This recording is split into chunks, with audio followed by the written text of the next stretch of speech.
माणसाची सर्वात विचित्र सवय हीच आहे की तो इतरांना पाहून स्वतःची किंमत ठरवतो. समोरचा हसला तर तो खुश होतो, दुर्लक्ष केलं तर तो दुखावतो. म्हणजेच आपल्या आयुष्याचा रिमोट स्वतःकडे नसून तो कोणा दुसऱ्याच्याच हातात दिलेला असतो. जगाला इम्प्रेस करण्याच्या नादात माणूस हळूहळू एक मुखवटा घालू लागतो. तो मुखवटा इतका आरामदायक वाटू लागतो की एक दिवस स्वतःचा खरा चेहराच ओळखीचा राहत नाही. खरा खेळ इथूनच सुरू होतो.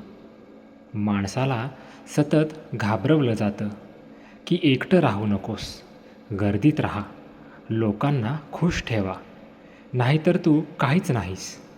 हा डर पुन्हा पुन्हा मनात भरवला जातो आणि माणसाला हे पटवून दिलं जातं की त्याची किंमत स्वतःची नाही तर इतरांच्या नजरेतली आहे. इथूनच माणूस आतून वेडा व्हायला लागतो, कारण तो आयुष्य जगत नाही, फक्त इतरांच्या अपेक्षा पूर्ण करत राहतो.